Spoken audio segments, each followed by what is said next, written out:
In Jamaica, Energy Minister Phillip Paulwell has ordered 17 gas stations closed.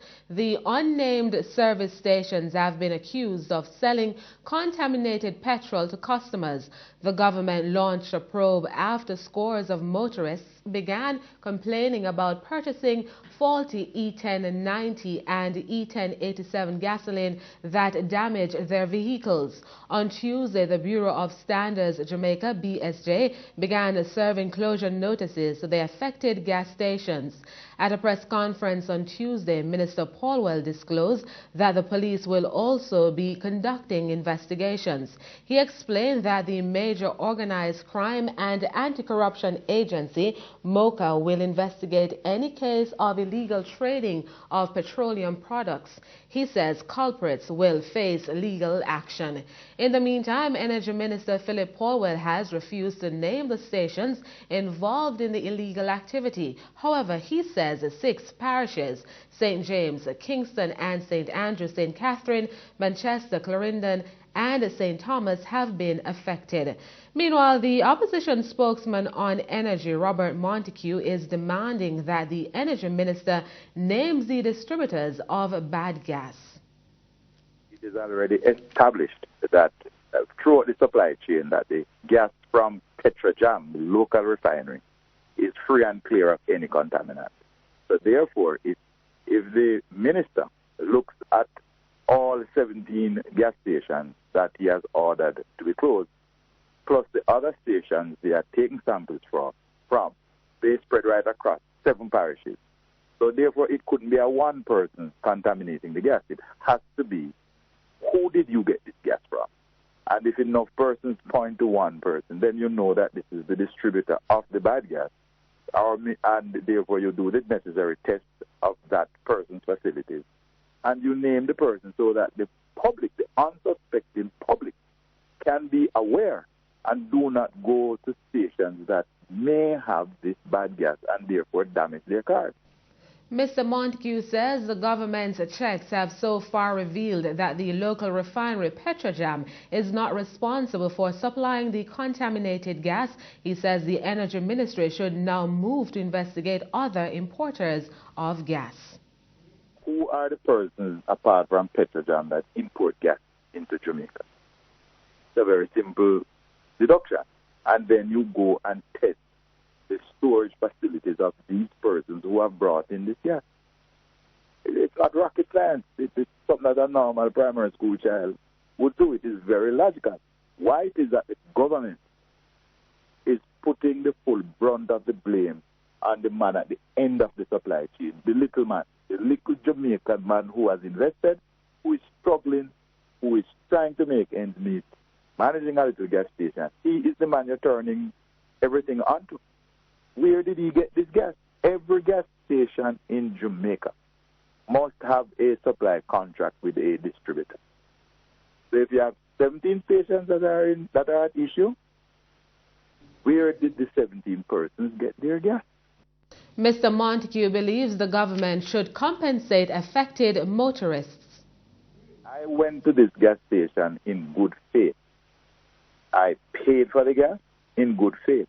I was supplied with the gas, assuming that the government of Jamaica would have stood by the necessary quality standards and that the gas I bought would have passed the acid test set by the regulations and the laws of this government. So having bought this bad gas and my vehicle is now damaged, I should not be asked to pay. Because when people, that's why you have Bureau of Standards. When you bring in gas into this country, if you do not test it yourself, says the regulation, you must rely on the certificate of origin. In other words, the country that it is coming from, you would have established a relationship with their standards agency. And you would say, okay, I don't have to test it if it is coming from you. You know my standards. I'm willing to take a certification from you. So once our certification agency accepts the certificate, we are saying basically you would have tested it. So all along the line, the Jamaican consumer or the motorist has relied on the quality and the integrity of his government to ensure that quality.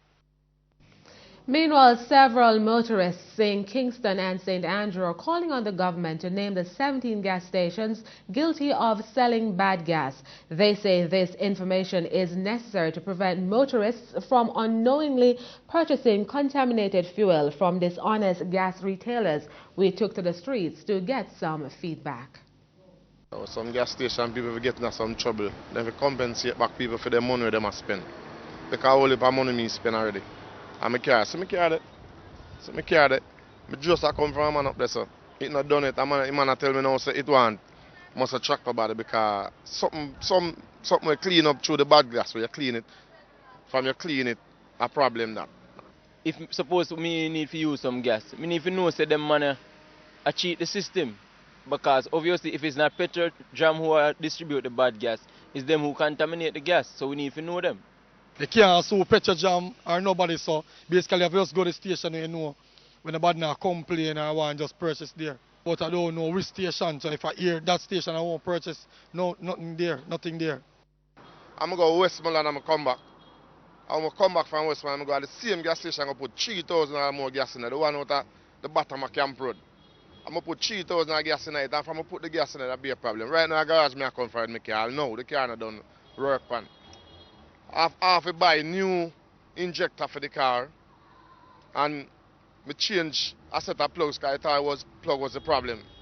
And I know I have a problem with the car. I know my problem not solved. I'm going over nearly $50,000 because every time I go mechanic, I just go and scan them and a $6,000 in charge me, and the problem still not solved. He can't tell me the problem.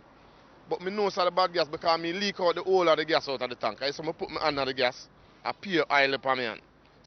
Not at this moment, but I hear the scandal and everything, but I see it on news, but not in Kingston at this moment where I hear anybody talking about their vehicle defected by the bad gas at this moment.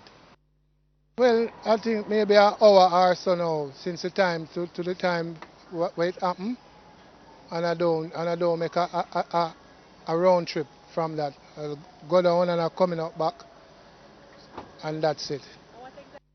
Well, they have to solve the problem, you know, because people lost revenue and them things, you know, because I'm a taxi man and me, to the time you know, me could earn a little living, I have to go pay a man for work on it, you know.